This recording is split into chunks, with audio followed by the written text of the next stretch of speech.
Amma ba'd.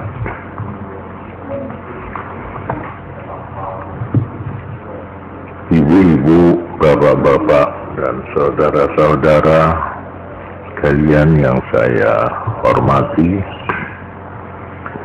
pada malam Jumat yang lalu saya memulai pengajian yang kedua dengan membicarakan masalah ketuhanan.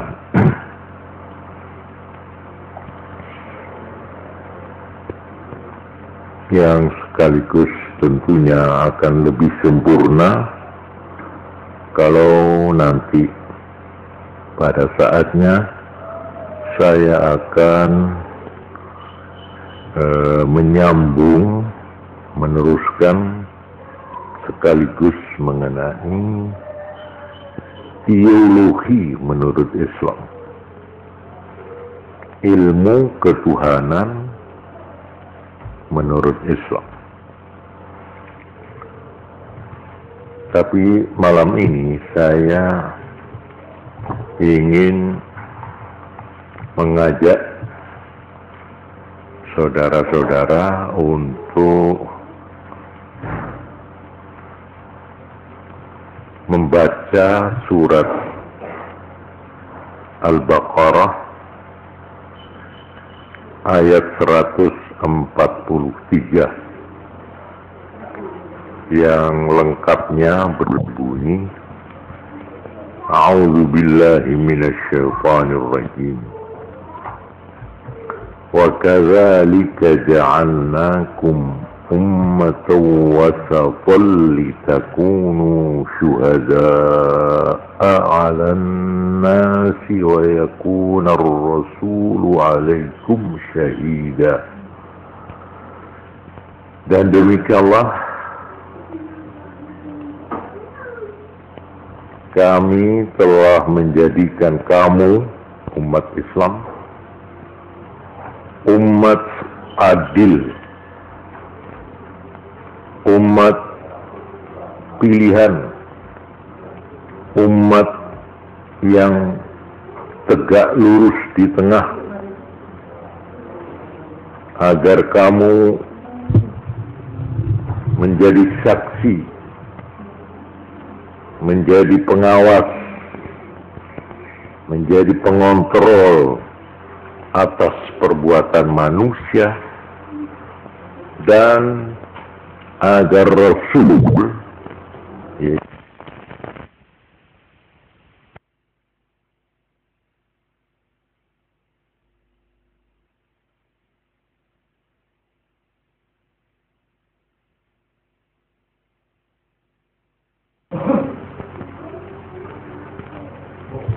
firman ini ternyata mempunyai kaitan yang luas sekali.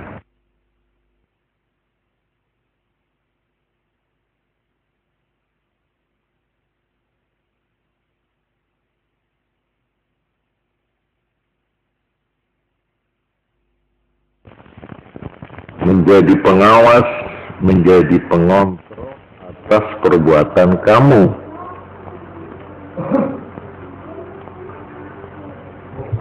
Firman ini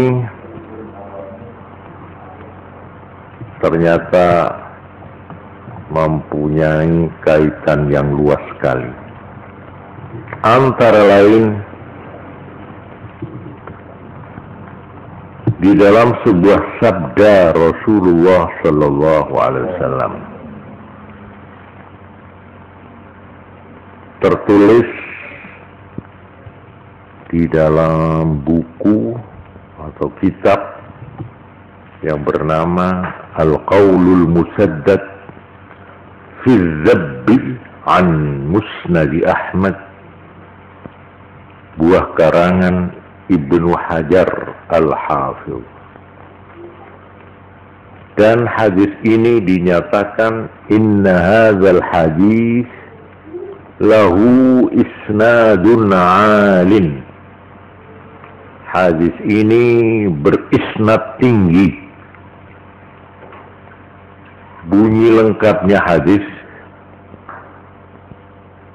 iftaraqatil yahudu ala 71 firqah. Orang Yahudi dulu sudah berpecah menjadi 71 golongan. Waftaraqatin nasara ala 72 firqah. Dan orang Nasrani sudah pula berpecah menjadi 72 golongan. Wasataftariku ummati ala 73 firqah. Umatku Islam ini pun akan bergolong-golong, pecah menjadi 73 golongan. Orang Yahudi pecah menjadi 71 golongan. Orang Nasrani pecah menjadi 72 golongan. Umat Islam akan pecah menjadi 73 golongan. Ini merupakan tanabbu atau mukjizat Nabi yang menjangkau masa yang belum disaksikan Nabi, masa yang masih jauh yang akan terjadi. Ternyata di dalam sejarah Islam mulai timbul gejala-gejala atau fenomena dari hadis ini dimulai tahun 40 Hijrah, yaitu pada saat Khalifah Utsman ibn Affan, Khalifah yang ketiga. Kemudian beliau di dalam suatu huru-hara yang merupakan tragedi di dalam sejarah Islam. Beliau didemonstran oleh rakyat dari daerah-daerah provinsi waktu itu, satu dari Mesir, dua dari Syria, tiga dari Basrah, empat dari Kufah. Basrah dan Kufah ini Irak. Mereka berhasil dihasung dan dibakar oleh seorang Yahudi yang pura-pura jadi Islam. Orang Yahudi yang pura-pura jadi Islam ini telah berhasil mengobarkan fitnah dan tuduhan-tuduhan yang tidak patut ke alamat Khalifah Amirul Mukminin, sahabat Nabi dan sekaligus mantu Nabi, yaitu sahabat Utsman bin Affan, sehingga akhirnya berakibat demonstran dari 4 provinsi itu berhasil mengepung istana dan akhirnya berhasil membunuh sahabat Utsman bin Affan sebagai khalifah. Sejak itulah dengan terbunuhnya kepala negara Utsman bin Affan, maka timbullah gejala-gejala yang disinyalir oleh Nabi Shallallahu Alaihi Wasallam dengan sabdanya tadi yang saya tirukan, bahwa umat Islam akan terpecah belah menjadi 73 golongan. Saya mengutip dari sebuah kitab kecil yang namanya Rawdatut Talibin wa Umdatus Salikin. Ini buah karangan dari tokoh ilmuwan besar Imam Al-Ghazali, Abu Hamid Muhammad Ibnu Muhammad Al-Ghazali. Beliau punya gelar kehormatan Abu Hamid, namanya sendiri Muhammad, ayahnya Muhammad, jadi Muhammad putra Muhammad. Al-Ghazali, Ghazali itu nama desa, nama kampung.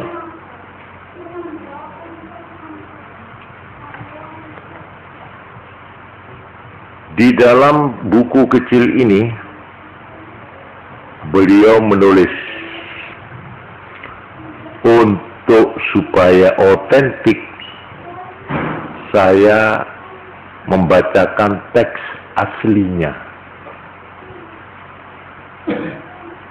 I'lam anna ahlal ahwa'il mukhtalifah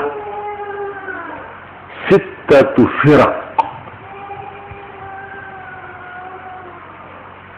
Ketahuilah bahwa golongan para pengikut hawa nafsu yang berbeda-beda itu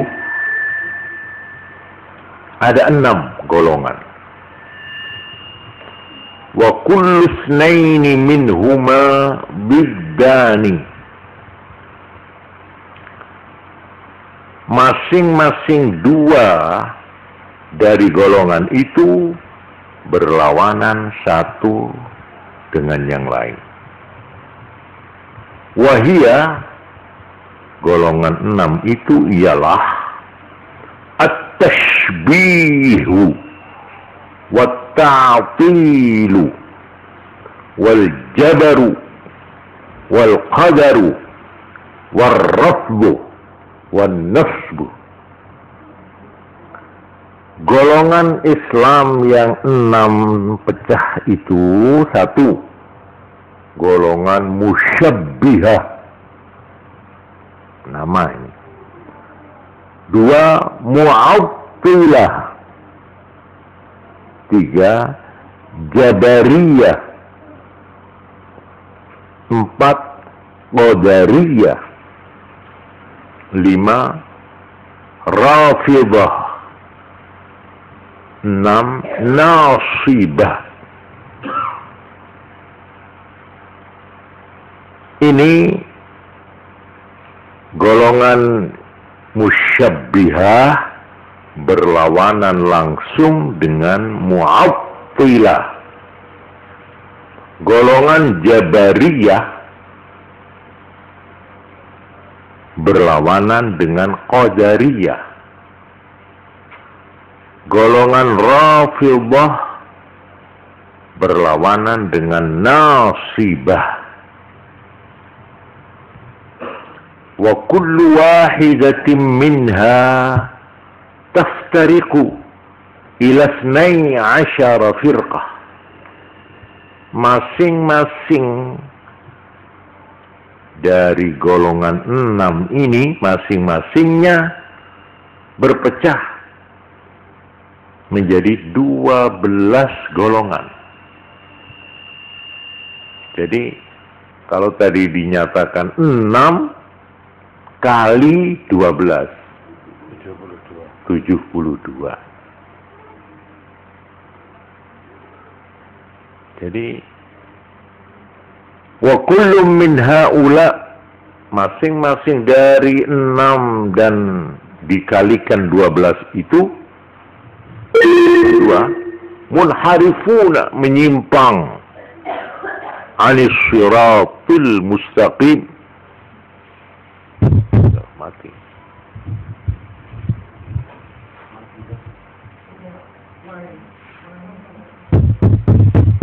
Kullum min haula, masing-masing dari semua tadi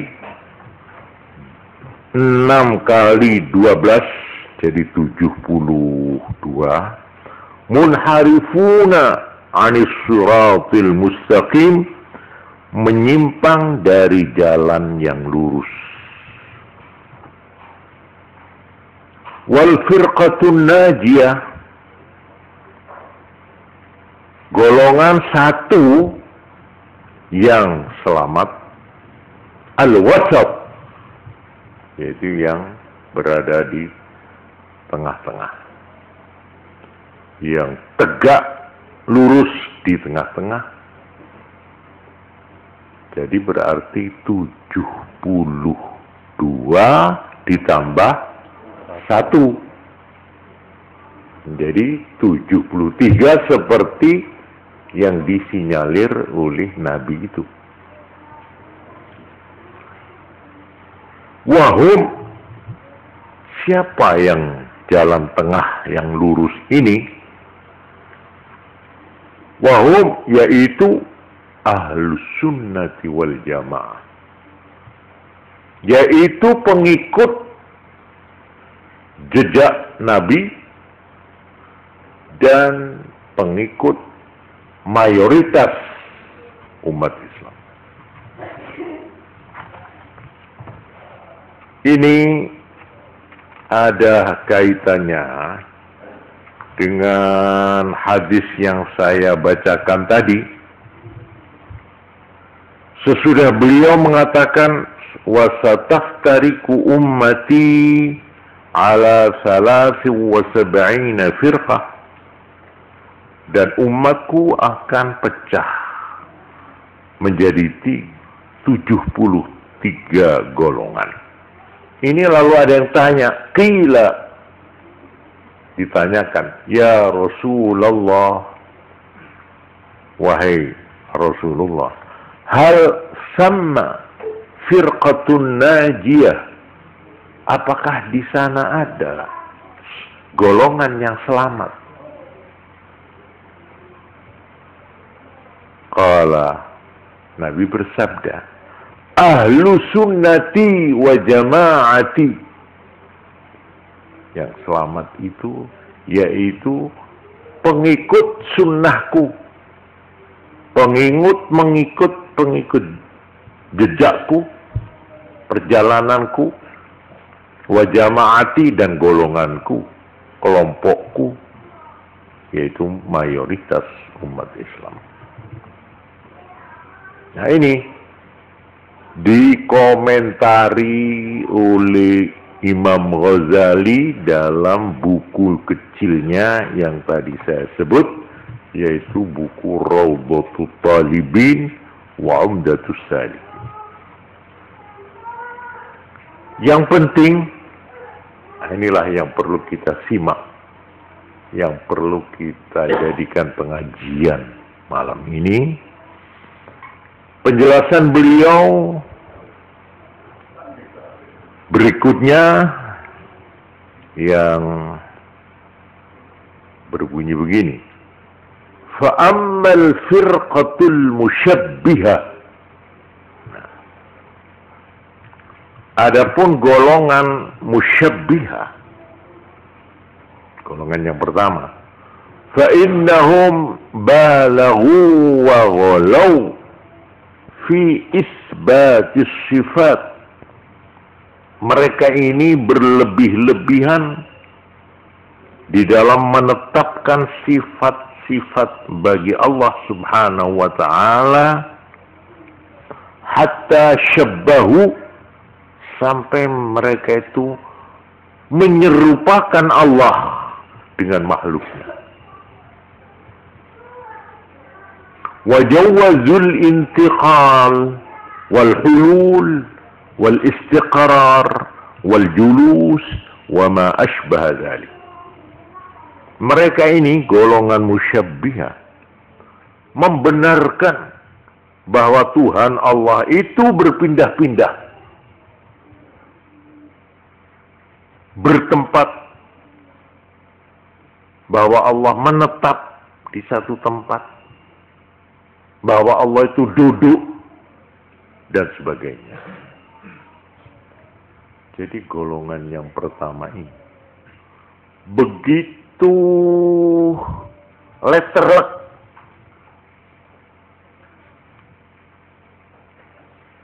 seperti dalam firman Allah, Ar-Rahmanu 'alal 'arsy istawa, bahwa Allah Maha Pemurah itu bersemayam di atas aras.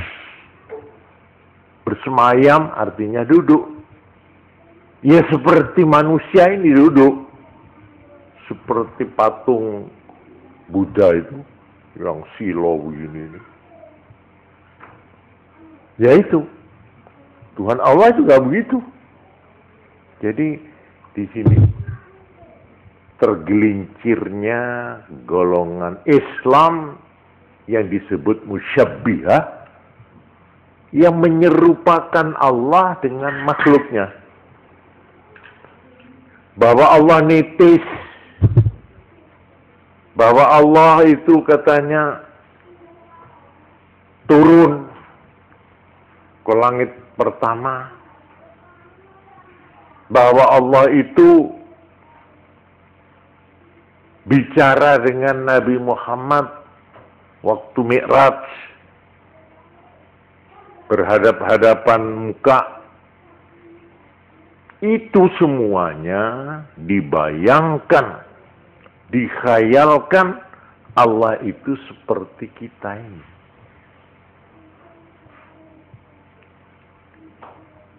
Di dalam firman memang ada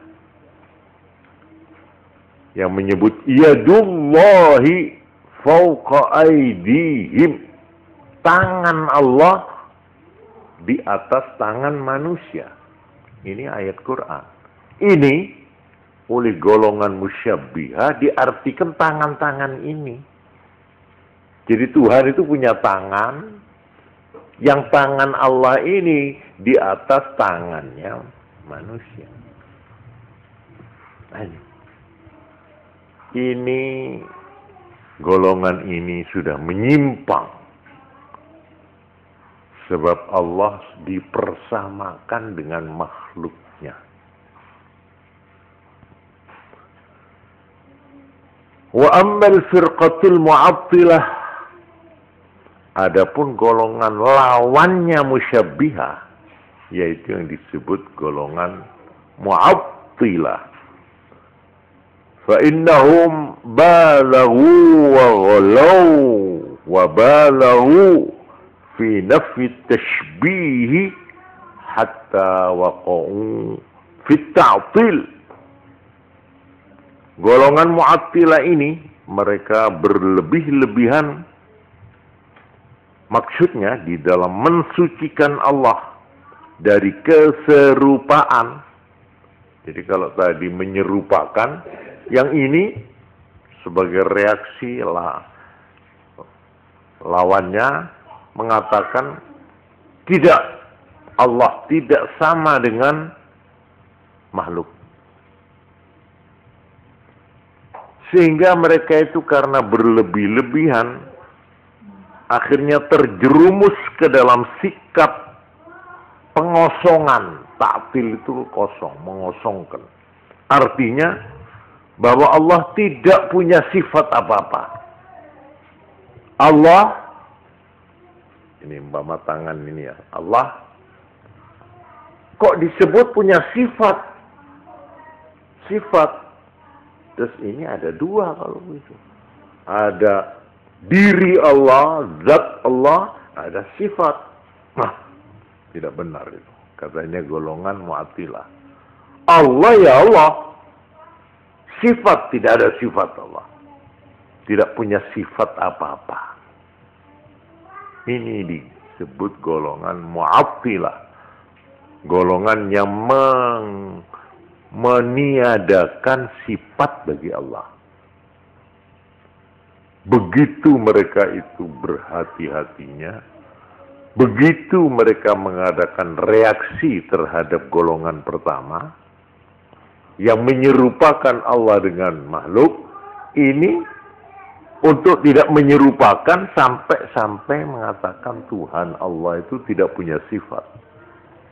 Padahal malam Jumat yang lalu saya sudah menjelaskan bahwa Quran dan Sunnah hadis atau Allah dan Rasulnya memperkenalkan Tuhan kepada kita umat Islam adalah melalui 3 jalur atau 3 cara pendekatan.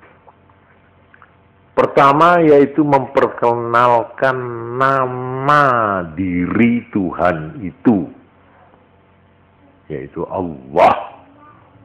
Jadi Allah itu nama monopoli. Tidak boleh benda-benda yang lain disebut Allah. Hanya Tuhan Allah saja. Ini nama. Lalu yang kedua, karena kita tidak bakal bisa melihat dengan panca indera siapa Allah itu.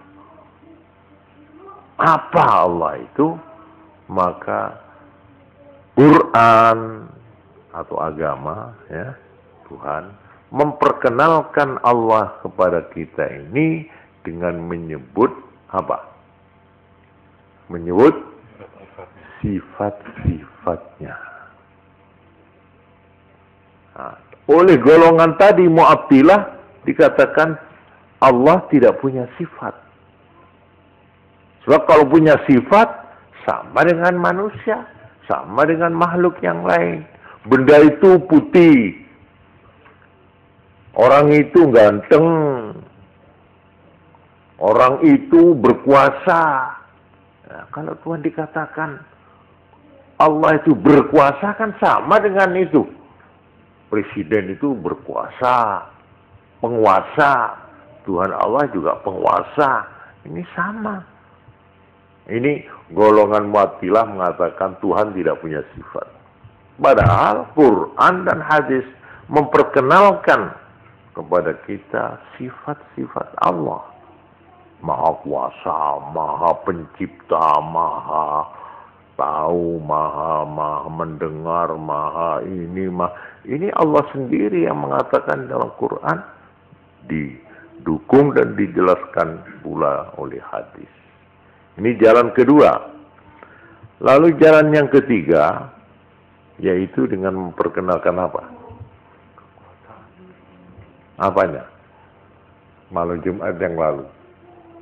Memperkenalkan nama, 2 memperkenalkan sifat Allah, dan ketiga memperkenalkan perbuatan Allah.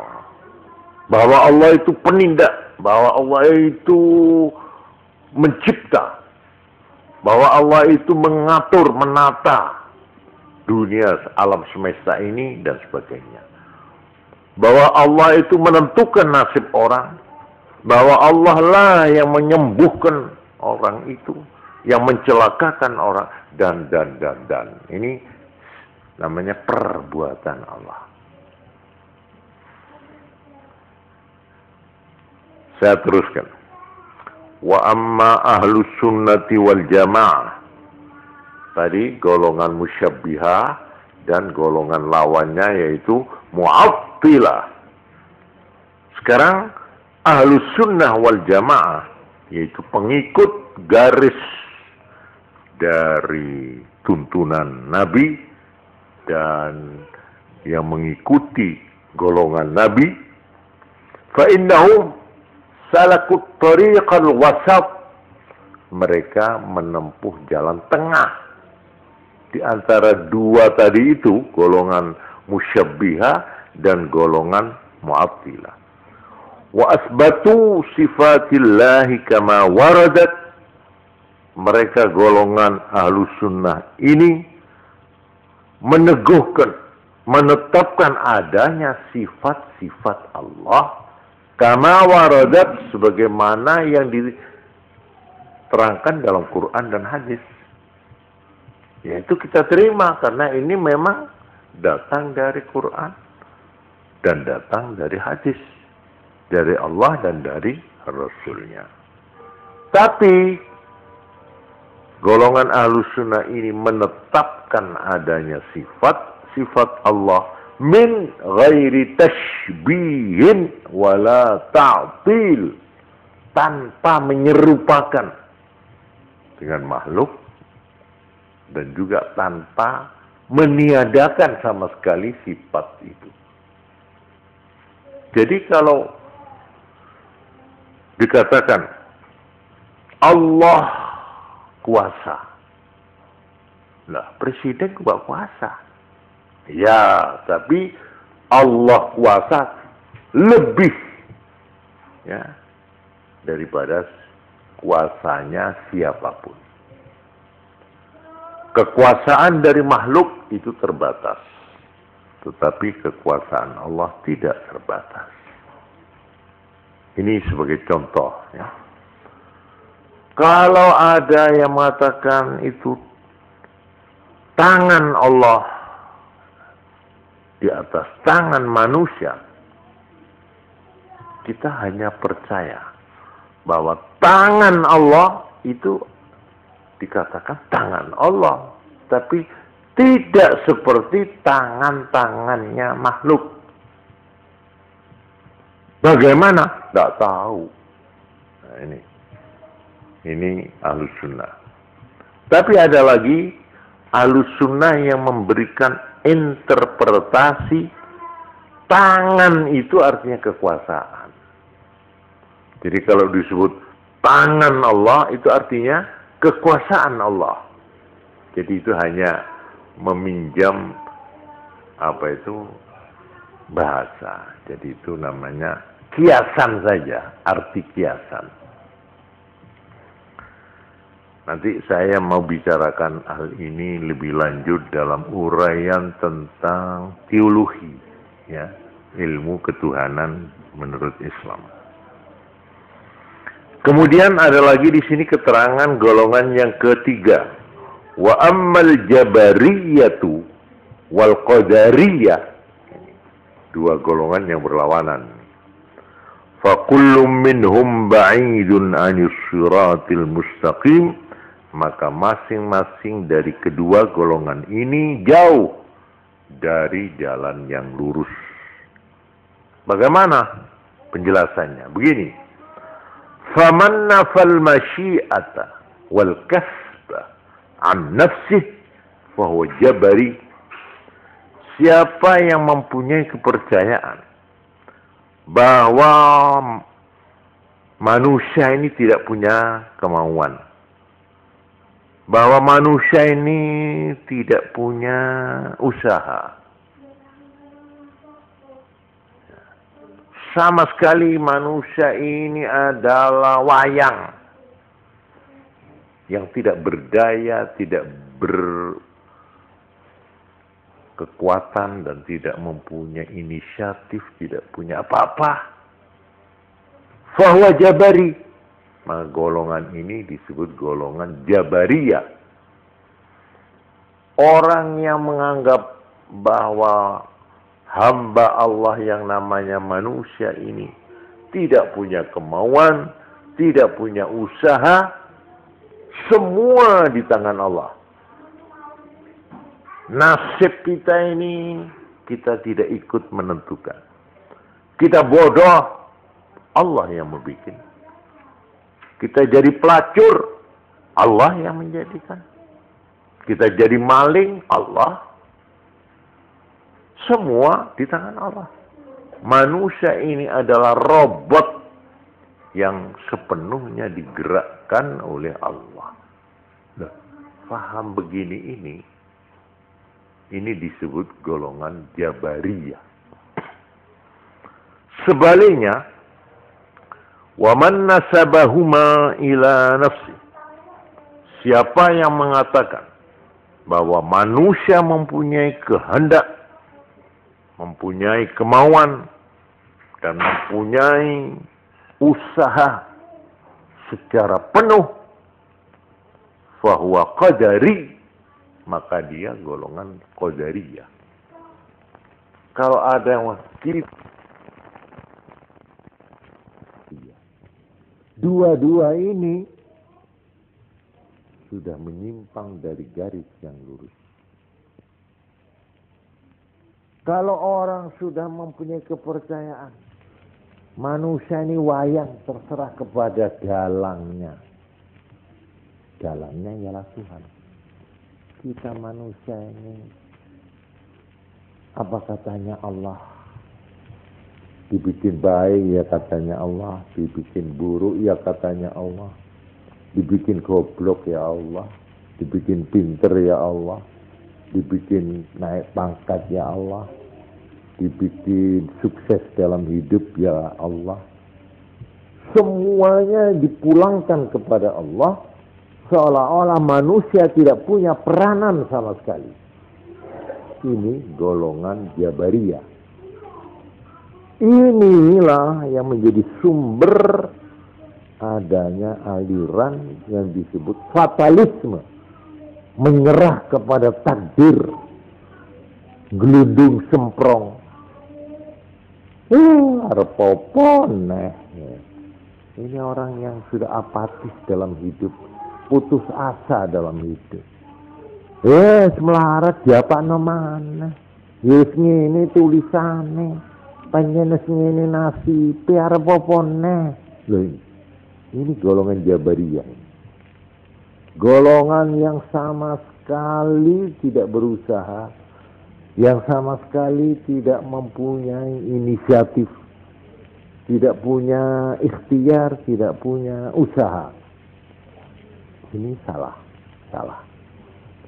Sebaliknya, golongan Qadariyah itu terlalu memusatkan segala-galanya itu kepada manusianya sendiri. Nah ini yang kadang-kadang kita kalau tidak hati-hati kita juga termasuk di sini. Kitalah yang akan menentukan nasib diri kita. Bangsa ini akan maju atau mundur tergantung pada bangsa itu sendiri. Nah, ini kan cukup menarik, ya kan? Lalu bagaimana sikap tengah-tengah di antara dua? Wa man nasabal masyiata ila Allah Ta'ala. Siapa yang menyandarkan kehendak dan ketentuan kepada Allah, wal kasba ila al-'abdi, dan menyandarkan usaha dan ikhtiar kepada hamba, fahuwa sunni, itu golongan sunni. Kalau dia bisa meretas jalan tengah, bahwa ya memang ketentuan dari Allah, tetapi manusia harus berusaha. Jadi usaha, kemauan, cita-cita, ikhtiar harus. Tapi ketentuan apakah berhasil atau tidak di tangan Allah. Ini yang benar. Ini ajaran Islam. Kita ingin kaya, bekerja. Kita ingin pintar, sekolah. Tapi berapa banyak orang yang gagal di tengah jalan? Sudah diputar segala usaha, sudah penuh, tuntas. Menurut perhitungan, rencana itu sudah matang. Kalau negara, Repelita sudah teliti. Semua ahli-ahli sudah membidik.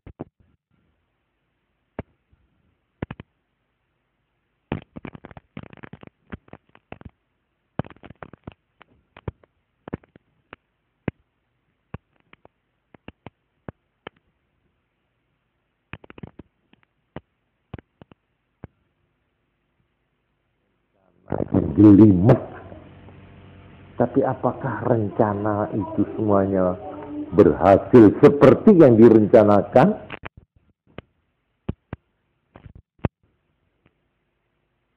Kenyataan bahwa tidak semua keinginan manusia, tidak semua usaha manusia itu berhasil.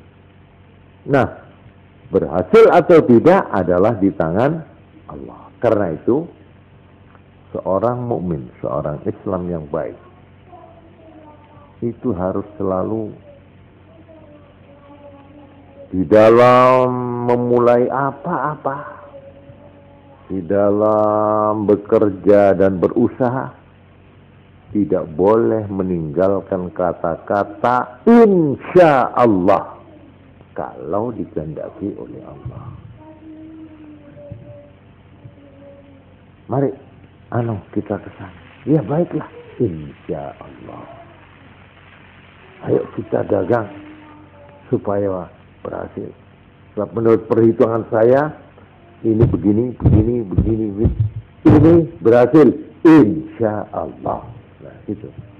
Tidak boleh kita mengatakan pasti. Ini dilarang di dalam agama. Tidak boleh. Jadi kata-kata memastikan ini pernah Allah Subhanahu wa ta'ala menegur Kanjeng Nabi. Karena Kanjeng Nabi ditanya oleh orang-orang Yahudi, ya, pendeta. Muhammad, kalau engkau memang Nabi, kalau engkau memang utusan Tuhan, coba jawab pertanyaan saya 3 ini. Apa? 1 tentang roh. Roh itu di mana, apa, dan bagaimana. Ini 1. Nomor 2, coba ceritakan kepada saya itu perjalanan seorang tokoh besar dalam sejarah yang bernama Zulkarnain, Alexander the Great. Coba terangkan. Yang ketiga, coba terangkan kalau memang betul-betul kamu ini nabi dan rasul. Coba terangkan tentang itu, pemuda-pemuda yang bersembunyi di gua, yang tertidur selama 300 tahun. Tertidur 300 tahun. Nah, itu memang, coba terangkan kalau kamu betul-betul nabi. Ada enggak itu pemuda yang berlindung dan tertidur selama 300 tahun? Nabi, ya ini Nabi dengan meyakini bahwa Allah tidak akan membiarkan dia, ya. Beliau menjawab, baik, akan saya jawab besok pagi. Ini tidak sekarang, besok pagi saya jawab pertanyaanmu itu. Turun wahyu dari Allah menegur Nabi. Hei, kamu Muhammad, wala taqulanna li syai'in inni fa'ilun dzalika ghadan illa ayyasha Allah. Kamu jangan sekali-kali mengatakan pasti besok saya akan jawab, besok pasti aku akan berbuat. Jangan begitu, kecuali kamu beri embel-embel insya Allah kalau Tuhan menghendaki. Nabi dapat teguran langsung karena beliau menjanjikan pasti besok pagi akan saya jawab pertanyaanmu itu. Ini kan soal mati hidup buat Nabi. Kalau dia tidak bisa menjawab, betul-betul jatuh ini. Kenabiannya, kerasulannya habis sudah. Bukan sekedar gengsi, bukan.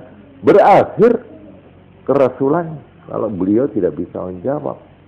Nah, beliau mengatakan pasti aku akan jawab besok pagi. Ini dilarang, ya, dimarahi oleh Tuhan supaya menjadi contoh kita ini, ya. Kita tidak boleh mengatakan, ya apa, utangnya kapan bayar? Khawatir besok mesti mesti tak bayar jam 3 persis. Gak boleh itu. Gak boleh. Gak boleh. Itu bukan sekedar basa-basi. Gak bolehnya itu. Itu betul-betul sampai Sayyidina Umar Ibn Khattab itu tidak pernah utang kepada orang. Betapapun terdesanya. Waktu ditanya, kenapa sampean kok tidak mau utang? Saya mau utang. Saya tidak tahu kalau saya akan bayar utang, apakah umur saya sampai kepada saat itu. Kalau saya menjanjikan, aku nyilih duit, engkau sore tak bayar, apakah umur saya sampai ke nanti sore? Saya belum tahu. Karena saya tidak tahu, saya tidak berani utang. Saya khawatir tersusul oleh ajal kematianku. Begitu kuat iman beliau ini, ya. Sehingga untuk masa yang akan datang sama sekali beliau tidak berani menentukan apa-apa. Tapi ya kita jangan seperti Umar, ya. Nanti kalau seperti Umar Ibn Khattab semua, tidak ada apa-apa ya nanti. Janji ini, ya apa? Sisa nang omah ya. Iya itu gampang. Sisa ya, tantang dulu ya. Ya, itu sebenarnya tidak boleh. Harus diberi jawaban apa? Insya Allah. Kalau dikehendaki oleh Allah, artinya dikehendaki itu ya umur saya panjang, gitu, atau kesehatan saya memungkinkan, atau tidak hujan, bapaknya ya, terus kalau mau bengi, kadang beledos bisa. Umpamanya itu kehabisan bensin, umpamanya ini yang punya mobil, lah kan tidak tepat. Padahal sini sudah metiti, wis motor kecil. Barang tengah jalan kerjaan bensin. Lah ngono kok boleh ngerti gitu loh. Karena itu dilarang kita itu mau menggagahi masa depan. Sesuatu yang belum terjadi, nah ini itu namanya masyiah, ketentuan dari Allah. Tapi kita kasih usaha ikhtiar harus. Nah ini yang benar. Ini ajaran Islam yang benar. Tapi kalau orang itu lalu gelundung semprong, ya apa kan tidak usaha? Saku just. Pancen jatah apes aku. Lah kok jatah apes ya? Lah dagang bako ya, Bro. Dagang pindang ya mambu. Dagang iki wis pokoke aku itu dinasib pangeran ngene iki wis. Ya, tidak boleh, tidak boleh. Ini disebut aliran apa tadi? Jabariyah. Jabariyah itu merasa tidak punya peranan apa-apa, segala-galanya ada di tangan Allah, Tuhan. Tapi sebaliknya, ini yang kita kadang-kadang, terutama yang muda-muda, untuk memberikan self-sugesti, untuk memberikan dorongan yang kuat, pasti berhasil. Hancur kan matak. Pokoknya omong tuh koyok-koyok ning ngarepe irung gitu. Ini rencana, sama ini jangan ragu-ragu ya. Ini usaha saya ini sudah keluaran fakultas ekonomi. Kan iki matematikane wis pas. Dua ini pasti, jangan khawatir. Di bandane. Maksudnya, iya kau melok apa? Ayo iki pumpu ono kesempatan. Biar 3 juta wis ya kene. Wis dikumpulno. Koyo yo lah kok jebul oleh dina rong dina dikemplang wong. Arah kan ngono piye? Jadi yang tidak terduga-duga. Nah ini istilah sekarang ini. Kejadian yang tidak terduga-duga. Kita suruh ngotot-ngotot, metu ditabrak mobil mati. Siapa yang tahu? Tuhan memang banyak merahasiakan. Sengaja. Supaya kita ini jangan medita-mediti. Seolah-olah kitalah yang berkuasa di atas kehidupan ini. Satu, kapan kita mati? Nggak tahu. Gitu? Kapan kita mati? Tahu?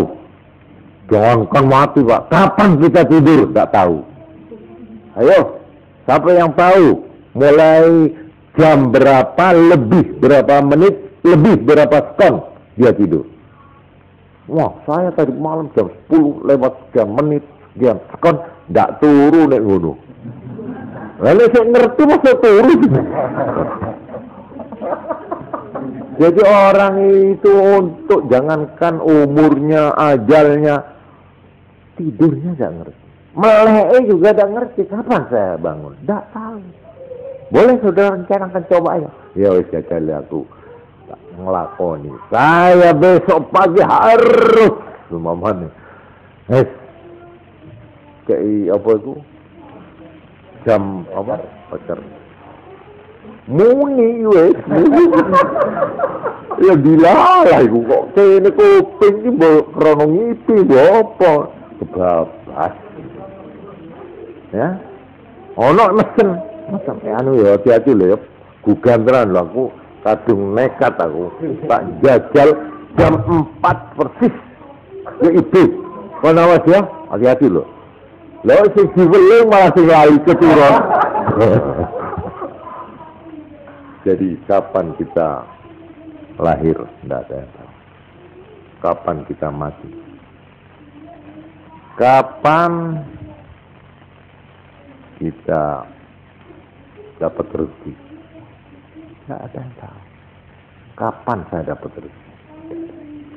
Apa dikira rezeki itu di pasar? Kalau tidak boleh pergi ke pasar. Kalau memang tempat rezeki di pasar. Sama ada orang yang durung ada orang itu sudah masuk di pasar. Semua orang kosong sudah pulang, dia belum pulang. Ditanya hasilnya, tahu, rugi ya.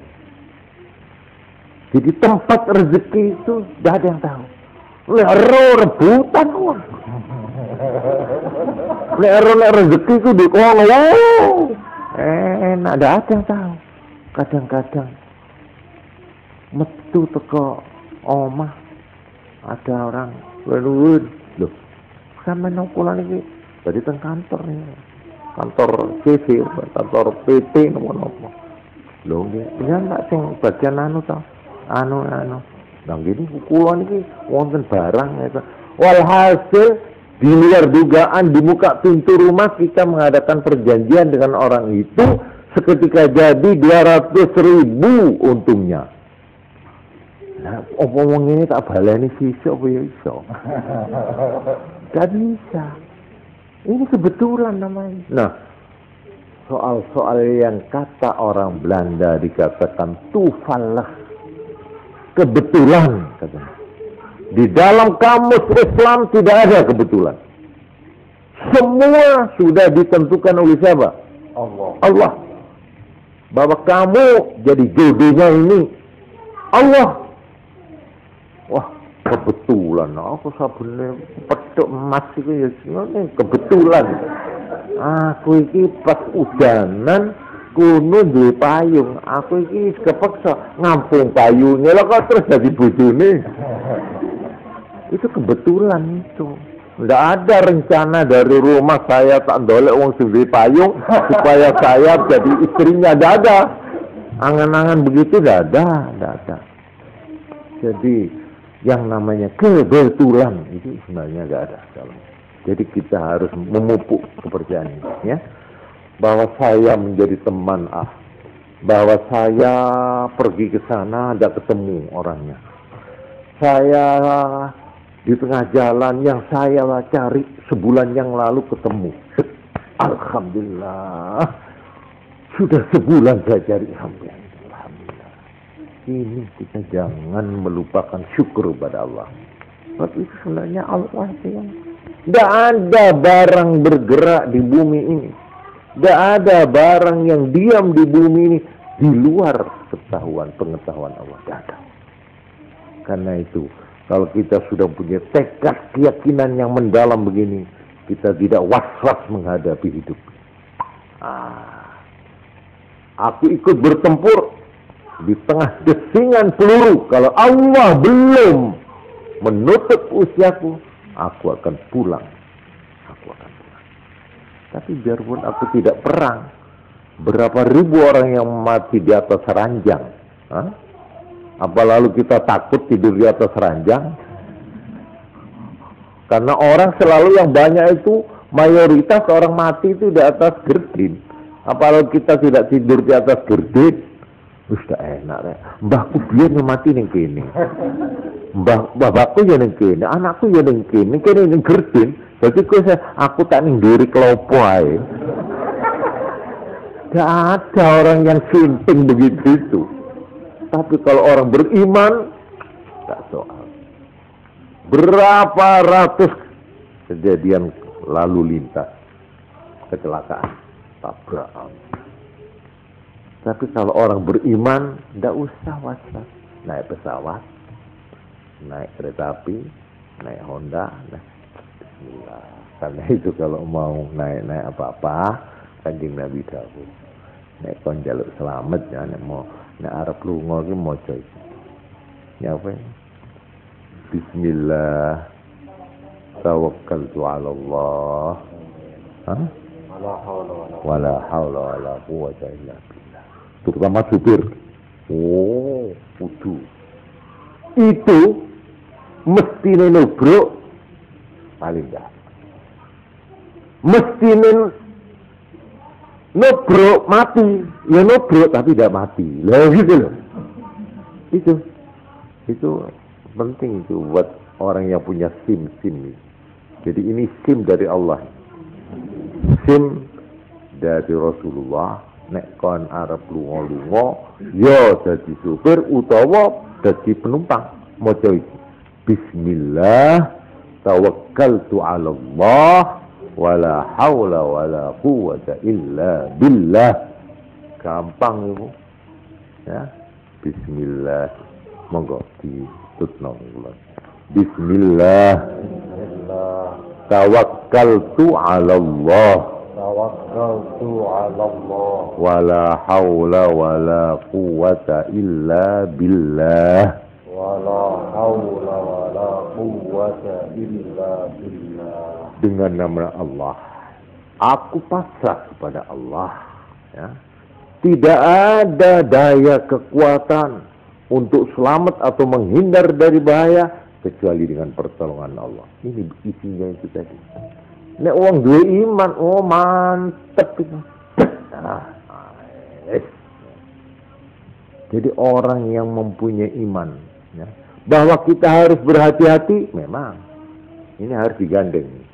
Kita sendiri harus berhati-hati, waspada. Ya sudah lulus SIM-nya, ya, dan remnya harus diperiksa. Ini namanya ikhtiar, kasab. Kecelakaan atau tidak itu di tangan Allah. Tapi jangan lalu kita pokoknya apa jari pangeran ngebedak karuan natap temen cagak telepon mamanya pesan wis takdir apa takdir apa ngono iku. Jangan ada orang ngamuk-ngamuk pas menusuk orang mati orang takdir loh. Kok enak enggak bisa kok takdir. Orang enggak gelem nyambut gawe daiku cuma ndonga ya Allah kula niki paringi sugih ya Allah. Ora sugih takdir. Takdir apa ngono iku? Lek kon kepengin nero takdir nyambut gawe ya dhisik. Nah ini sami wonten tamu Gusti Kanjeng Nabi Muhammad sallallahu alaihi wasallam nampi tamu numpak unta bareng pun madhab terus mlebet sowan Kanjeng Nabi. Lho, kowe numpak apa mau? Unta. Lah untamu ndi? Aku lecul teng latar niki. Napa terasi Allah ya. Hah? Kanjeng Nabi rodok mlenggong. Apa? Nggih napa terasi Allah. Ora kok kencang. Betul. Kanjeng Nabi terus metu. Akhirnya diambil ontanya itu terus diikat. Saiki tawakal nang Allah. Jadi kita harus usaha, harusnya diikat. Sudah diikat, baru tawakal. Jangan dilepas sepeda aja dikunci. Ndak sok cari ini wis. Apa cari ini Allah. Tak kenal wong Islam ngono iku, dudu wong Islam iku.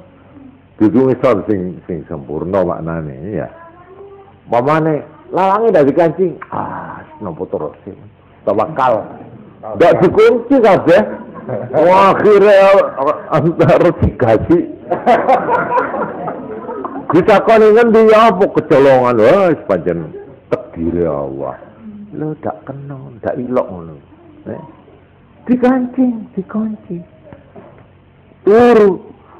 Kene kok dibandrek ya mbok. Kok iso ae lho. Lah wis ikhtiar wis, lha. Nah, itulah. Jadi inilah yang penting kita kalau ingin mengikuti agama Allah, ingin mengikuti jejaknya Rasulullah di dalam semua gerak-gerik kita, baik kita sebagai individu, sebagai perorangan, maupun kita sebagai kelompok unit kecil yang namanya rumah tangga, maupun kita sebagai bangsa dan negara, jangan lupa ini. Usaha harus dari kita sebagai hamba, tapi yang menentukan adalah Allah. Dengan begitu, kita harus mengendalikan akal, mengendalikan otak, mengendalikan tenaga, dan sebagainya. Tapi jangan lupa memohon, berdoa kepada Allah. Ini anaknya dididik, sekolah nih, dibandani, ini. Karo disuwune. Ya Allah, nek bersalat, Mas. Anak kula namung setunggal niku Gusti. Sakniki teng fakultas 1, Mas. Mugi-mugi diparing ana wilujeng selamat, mugi-mugi hasil. Ojo lali, terutama ibu. Ibu itu paling mandi dungane nek ndungane anak. Ojo apa jare gurune? Ora kenal. Ya gurune ya apa jarene rumah tanggane. Nah, kau per-peran nih ditumpang gini. Kenapa gagal kamu sebagai guru mengajar? Ini saya sudah penuh, sudah tuntas saya. Tapi ini salahnya milieu. Nah, pergaulan, nyalano pergaulan, nyalano rumah tangga. Sing rumah tangga, lah sampe kula pun pasar ke guru, napa terus guru anak kula. Wah, kira anak penyet. Orang digawe bola itu dilempar sana, lempar sini, lempar sana. Gak ada yang berani mengambil tanggung jawab. Kenapa? Nah inilah, karena kita melupakan doktrin Islam yang benar, yaitu kita harus berusaha. Di samping usaha juga jangan lupa mohon kepada Allah. Sebab Allah yang akan menentukan. Anakmu ini tahu-tahu anaknya tukang rumput, anaknya tukang kuli, jadi presiden. Sopo sing ngangen-angen iki? Wong tuane dhewe tak tahu ngipi ngono iku. Lah kok anak desa menjadi jenderal, guru menjadi orang besar di negara. Ini semua adalah di samping usaha ya, juga doa dari orang tua ya. Maka Allah menolong membukakan jalan bagi orang itu. Nah, ini kelanjutannya nanti pada pengajian yang akan datang akan saya uraikan lebih jauh, yaitu golongan yang ke berapa tadi? Tadi sudah 1, 2, 3, 4. Sekarang kelima. Wa ammar rafidah wan nasibah. Golongan kelima dan keenam, yaitu rafidah dan nasibah. Fakullu minhuma ba'idun anis sirat. Masing-masing dari dua ini jauh dari jalan yang lurus. Farrafidhi, golongan rafidah, idda'a, mengaku mahabbat ahlil bait, cinta kepada keluarga Nabi, famili Nabi, keturunan Nabi. Begitu cintanya kepada keluarga Nabi, wa balagha fi sabbis sahabah, dia melampaui batas dalam menyalahkan sahabat-sahabat yang lain yang bukan keturunan Nabi.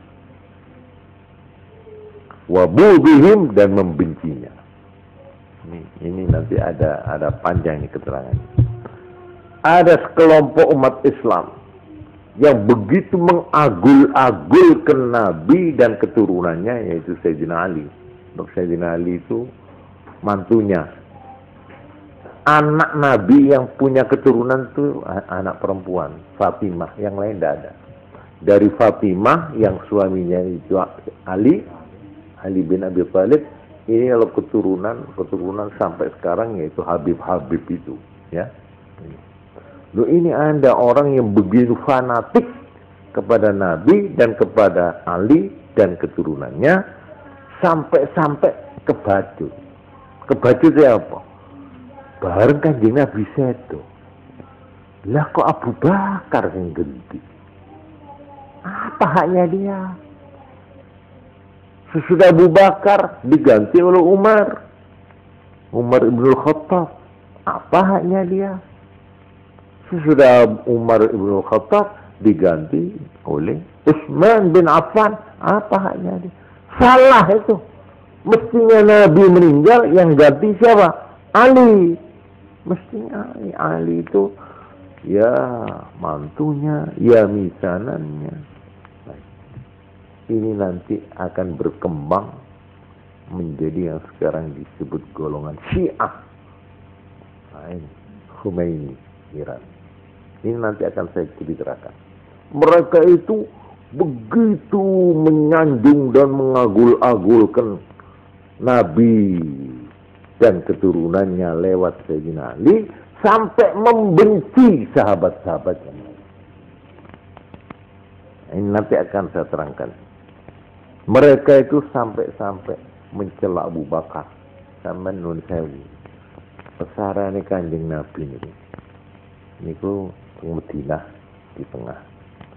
Terus didampingi oleh makamnya Abu Bakar dan Umar. Ya. Itu kumpul. Jadi itu sekarang kita tidak bisa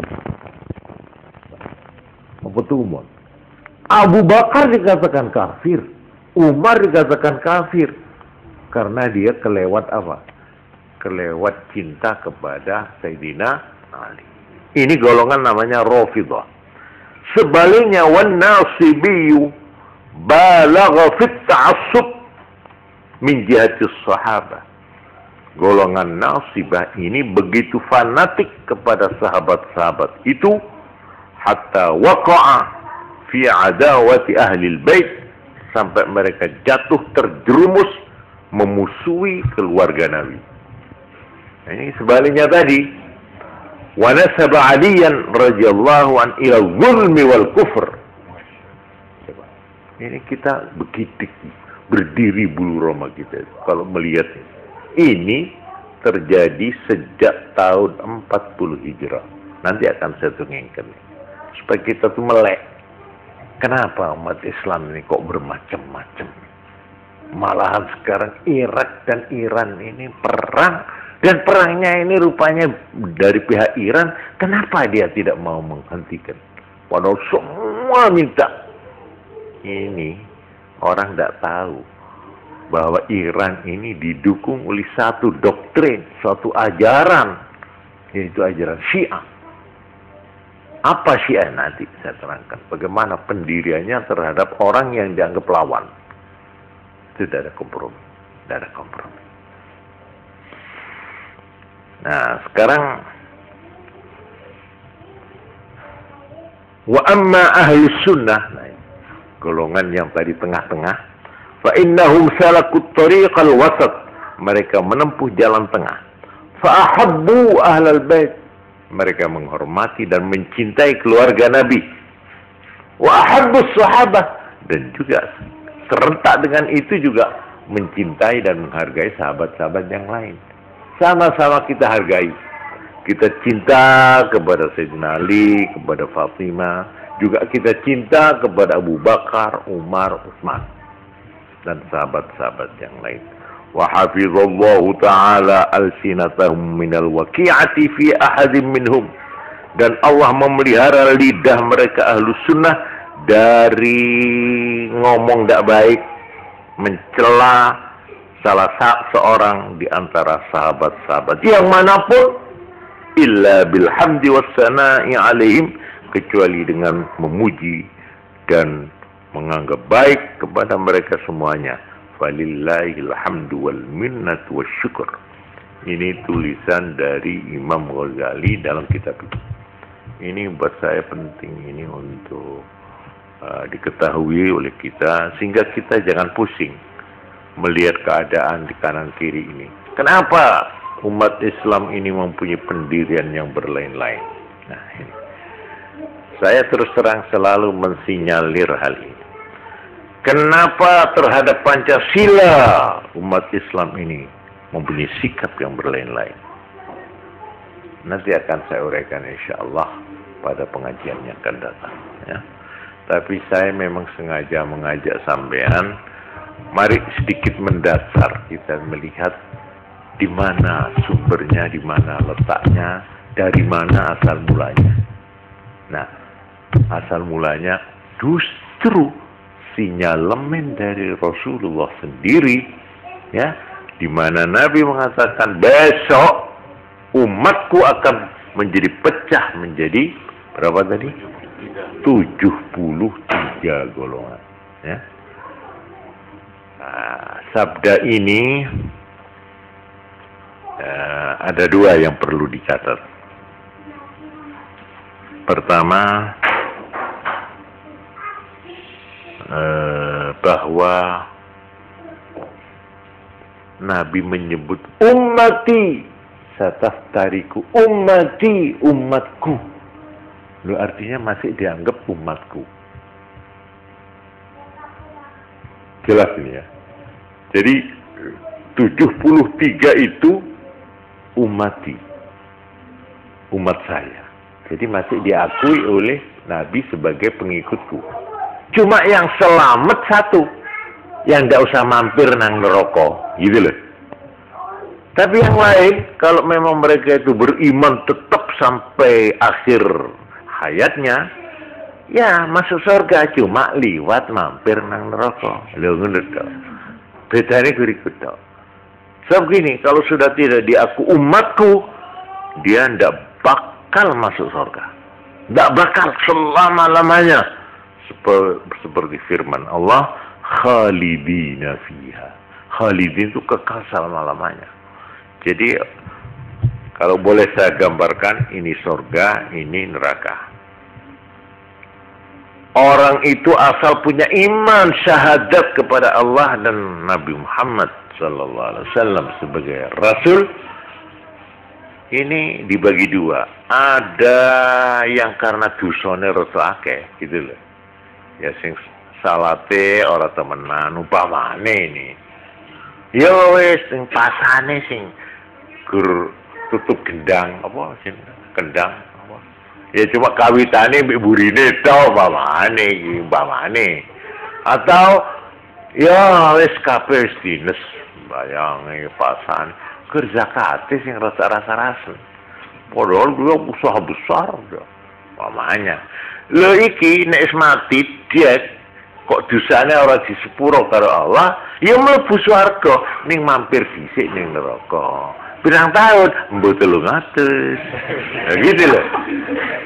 Mbok 200 maneh gitu, terserah kepada kesalahannya. Tapi nanti kalau sudah habis menjalani hukuman, akhirnya dintas mlebu swarga. Asal iman.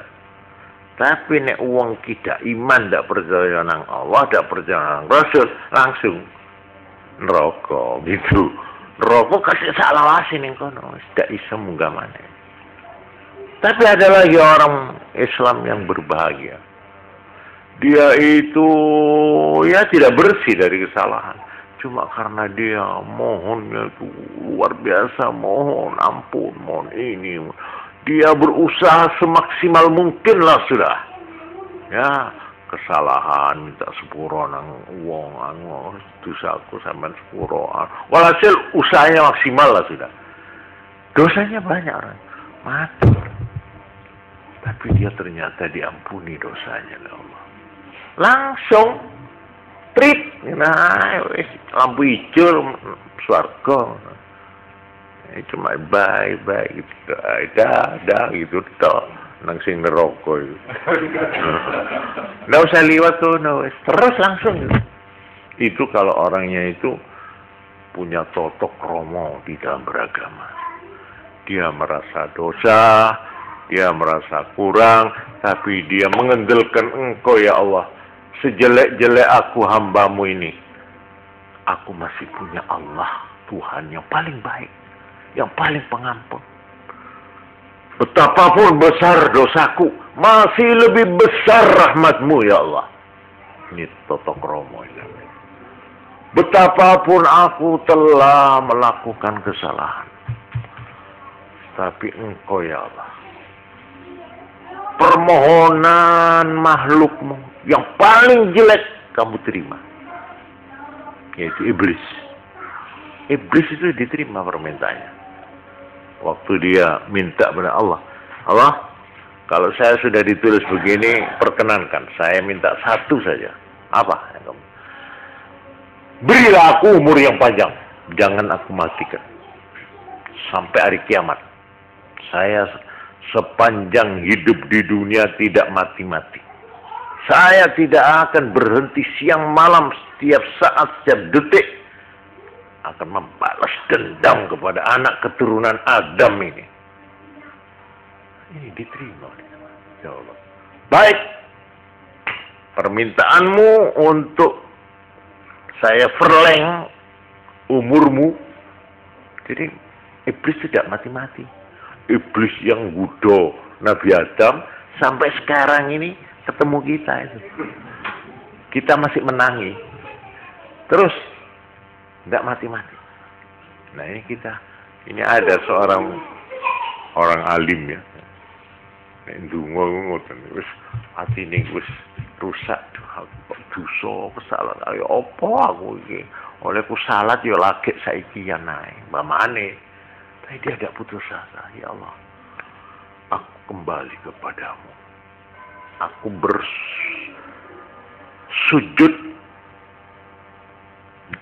di bawah kekuasaanmu. Engkau terima atau tidak, aku datang kepadamu. Betapapun aku banyak berdosa, tapi aku adalah hambamu. Sejelek-jelek aku adalah hambamu. Iblis laknat yang paling terkutuk, masih engkau terima doanya ya Allah. Waktu dia minta umurnya diperpanjang. Masakan gitu lah ya. Seperti orang seperti saya tidak mengaku baik. Tapi kalau dibanding iblis, saya sedikit lebih baik. Loh iblis ngoten niku penjenengan tampi dungane. Mosok tiyang kados kula niki nggih rodok memper tah sithik. Memper yang saya. Mosok penjenengan tolak ya Allah. Putuh kula nek mboten dispun tentang penjenengan. Dadan sinten malih kula niki. Pelayan kula teng pundi?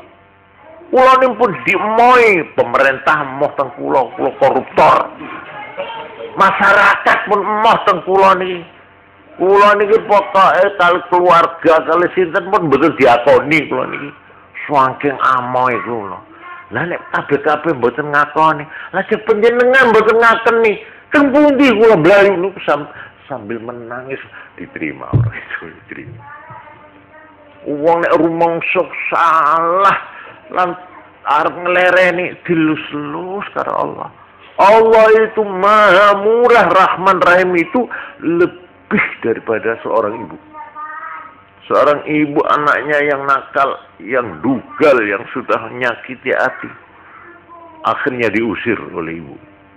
Anak ini 10 tahun kita kehilangan anak. Akhirnya satu waktu datang. Dia sudah compang-camping, borokan kabeh, kurus kerik. Datang di muka pintu, ada ibunya. Sapa kowe? Kula anak sampeyan tuh rumiyin sing anak kurus kering pucet kado. Gudeg tok mamane wis compangnya. Saya tanya sama ibu, kira-kira sampean usir apa sampean terima anak? Hah? Terima coba. Nek bapaknya aja ditakoni. bapak iki rada mentalan. Tapi nek ibu gak mentolo. Masih anak iki biyen tahu nempeling nabok ibuke. Wis dah ngelarakne ati. Hilang 10 tahun, balik kurus kering, compang-camping. Dia lalu mencium di telapak kaki ibunya. Bu, injaklah kepalaku, Bu. Kencingi ludahi aku. Aku memang anakmu yang durhaka. Tapi aku akan kembali padamu, Bu. Aku mohon ampun. Coba, tega ndak ibu kira-kira. Aduh, ngono lah. Itu Allah lebih dari ibu.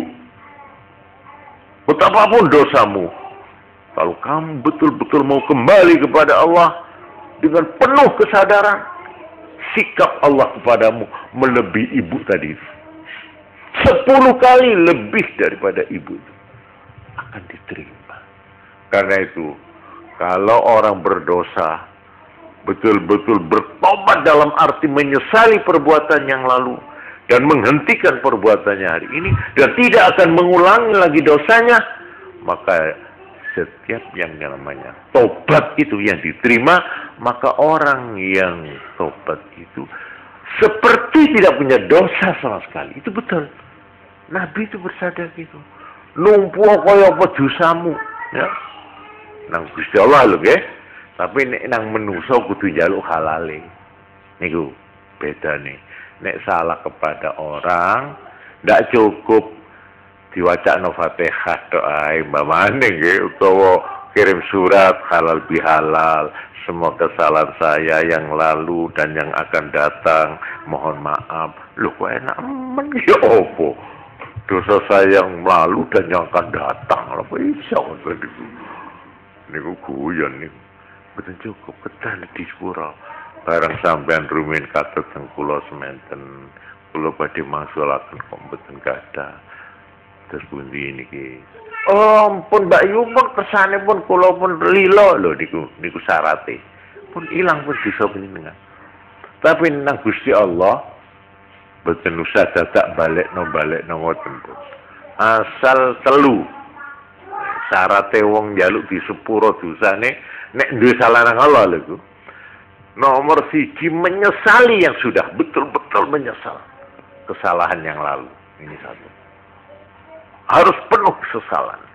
Yang kedua, ikhla. Ikhla itu mencabut seketika, menghentikan kesalahannya. Yang ketiga, untuk tidak mengulangi lagi. Kalau ini, insya Allah. Tapi temenan pun kayak cuma guyonan itu. Astagfirullahaladzim, astagfirullah, njaluk sepura nang Gusti Allah sing ngempun sakniki sing badhe dugi astagfirullah. Lha kok enak gawe guyonan iku mboten kenging. Ngelane wonten setunggal wali wedok. Rabi'ah al-Adawiyah. Niku nek muni astagfirullah aku njaluk sepura. Istighfaruna ya Allah. Yahtaju ilal istighfar. Kita minta ampun kepada Allah itu masih membutuhkan minta ampun. Kok lancang sekali aku minta ampunan pada Allah. Jadi olehku njaluk sepuro aku kudu dijaluki sepuro. Jadi njaluk sepuro karena aku njaluk sepuro nang Allah. Itu artinya takut dia tidak sungguh-sungguh bertobatnya. Nah, ini saya akhiri sekian saja dulu. Ya, ini kalau terus-terusan nih lali nanti. Ini sudah larut ini, saya minta maaf ini. Selalu pengajian itu kadung ya apa ini seperti ya apa asik apa lupa namanya ini. Jadi saya akhiri sekian saja. Kurang lebihnya saya mohon maaf. Assalamualaikum warahmatullahi wabarakatuh. Waalaikumsalam. Para pendengar yang kami muliakan, berikut ini marilah kita bersama-sama meresapi pengajian pada tanggal 19 April